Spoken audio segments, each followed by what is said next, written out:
New Delhi. India's Hindu nationalist government on Monday unilaterally wiped out the autonomy of the restive Kashmir region, sending in thousands of army troops to quell any possible unrest the move would bring in a disputed territory fought over by India and Pakistan.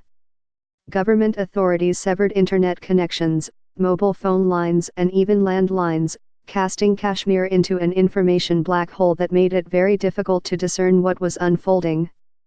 For years, India's Hindu nationalists have wanted to curtail the special freedoms enjoyed by Kashmir, a mountainous, predominantly Muslim territory that has turned into a tinderbox between India and Pakistan, both of which wield nuclear arms. On Monday, Amit Shah, India's Home Minister, announced in a quick speech, which belied years of steady plotting, that the central government was removing the special, somewhat autonomous status that served as the foundation for Kashmir joining India more than 70 years ago. While international human rights groups swiftly condemned the action, Hindu nationalists celebrated, saying this could bring peace and investment to the war-torn region. Detail. Area: Tajikistan, China, New Delhi, India, Gilgit, Baltistan. Controlled by Pakistan. Line of control: Kashmir Valley, Ladakh, Jammu and Kashmir, Jammu, Pakistan, India. 100 miles. By the New York Times. But the voice of the Kashmiris was silenced, as government authorities cut off practically all communication from the area. Several top Kashmiri politicians were taken into custody. Mehbooba Mufti, a former chief minister of Kashmir, managed to get out a message shortly before she was arrested on Monday night. The 5th of August is the blackest day of Indian democracy when its parliament, like thieves, snatched away everything from the people of Jammu and Kashmir, she said. Her daughter, Iltija Javed, who succeeded in transmitting a message to the New York Times on Monday night, summed up the desperation of many Kashmiris.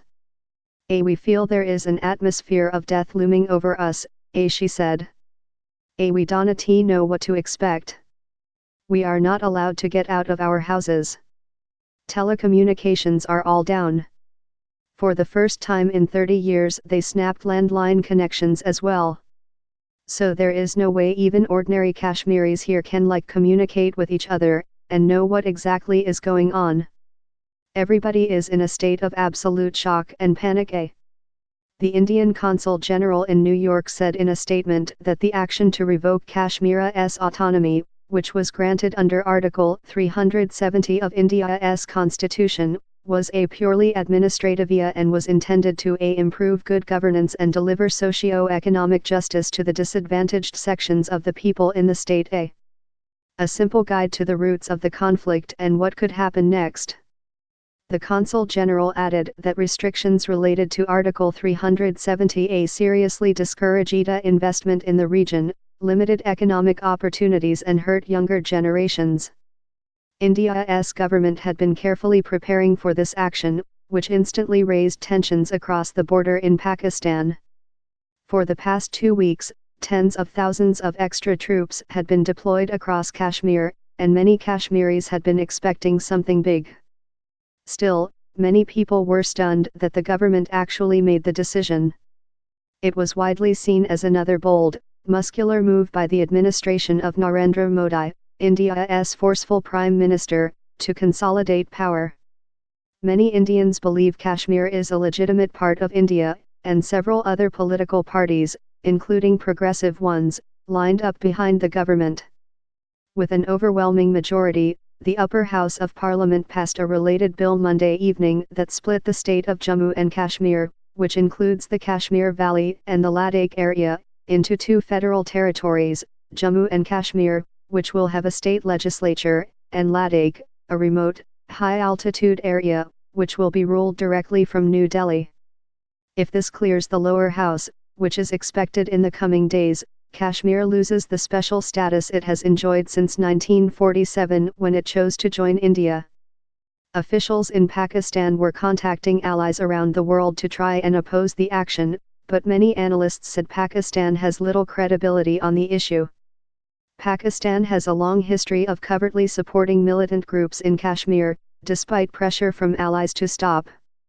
Human rights activists said that the moves to change Kashmir's status were only the first steps in a broader plan to erode Kashmir's core rights and seed the area with non-Kashmiris, altering the demographics and eventually destroying its character. Previous laws barred outsiders from owning property. Several legal scholars said they believed the government did not have the legal authority to change Article 370. The issue, they said, was headed for a showdown in India's Supreme Court.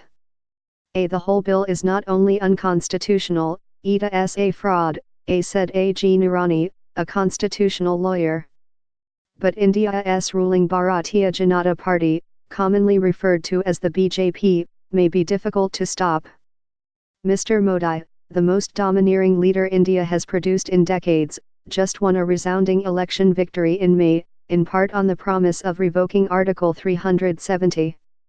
Wiping away Kashmir's special status has been a dream of many BJP supporters who have spoken of a greater Hindustan, a Hindu-dominated land that scoops up Pakistan, Bangladesh and other parts of South Asia. India is about 80% Hindu. The BJP's leaders have cast the Kashmir issue as a nationalist cause and have raised fears of Pakistani infiltrations and terrorist attacks in the region. The application of Article 370 to foster vested interests have created a climate of separatism, the Consul General said in the statement, adding that the defense of the security and stability of the region has cost more than 40,000 lives and been a major drain on resources. Kashmir has been racked by bloodshed for years. Many Kashmiris want to be part of India and a small but stubborn insurgency has been fighting Indian forces. Countless Hindus across India feel solidarity with Kashmiri Hindus, a minority in that area, who had been driven out over the years during the conflict. Officials in Mr. Modi's party believe it is time to try something different. They say that if non-Kashmiris are allowed to own land in Kashmir, more investment and development will follow, increasing the chances for peace and national unity. Imposed divisions between Indians and Kashmiris have been done away with, said Rakesh Sinha, a BJP lawmaker. The slogan of One Nation, One Pipa is now a reality for Indians. Some analysts say the timing is suspicious.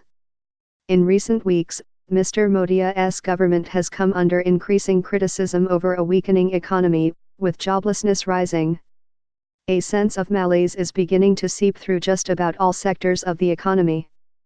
Analysts say that Mr. Modi and Mr. Shah, widely considered the Indian leader's right-hand man, were desperate to shore up their base and shift the conversation. This is exactly what national populists do all over the world, said Christophe Jaffarelot, a research fellow at Seri Sciences Po/Corners in Paris. Clearly, India is entering a zone of economic turbulence. So this is the right time to return to the nationalistic agenda. In Kashmir, a sense of doom had been settling in. As federal forces poured into the valley in recent weeks, many Kashmiris grew to believe that Mr. Modi's government was preparing to take significant action. Jammu and Kashmir, with a population of about 13 million, is India's only Muslim-majority state. Economic and political frustration permeates the Kashmir Valley.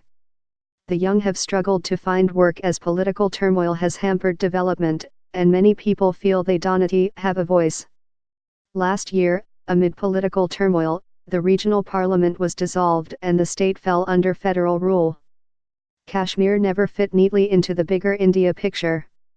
When India and Pakistan won independence from Britain in 1947, Kashmir originally opted to remain a small independent state. Soon after independence, though, militants from Pakistan invaded the territory, leading it to seek protection from India.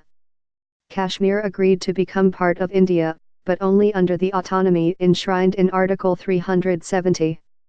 That article was like a contract, guaranteeing that Kashmir would be different from other Indian states and have a say on what kind of federal laws could be imposed on it. These protections lead to special property rights for Kashmiris that blocked non-Kashmiris from owning land. India and Pakistan then fought several wars over the area. And today, most of Kashmir is administered by India, with a smaller slice controlled by Pakistan. Many of the original provisions of the Kashmir-India partnership, like Kashmir having its own prime minister, have already been done away with. Long-simmering tensions with Pakistan reached a breaking point in February, when a Kashmiri militant rammed a vehicle filled with explosives into a convoy of Indian paramilitary forces traveling on a highway, killing at least 40 soldiers. And terrorist group, Jaish-e-Mohammed, which is based in Pakistan, claimed responsibility. It was the deadliest attack in the region in 3 decades, and set off a tense military standoff between India and Pakistan that culminated in a dogfight between Indian and Pakistani warplanes. Pakistan shot down and captured an Indian pilot, whose return helped calm the tensions. President Trump recently met Prime Minister Imran Khan of Pakistan in Washington and offered to mediate on Kashmir, but India rejected that, saying Kashmir was a domestic, not an international, issue. In a written statement on Monday, the State Department said it was following developments closely and that it was concerned about reports of detention in Kashmir. It urged all parties to maintain peace along the dividing line between India and Pakistan-controlled territory. On Monday night, Kashmir seemed quiet.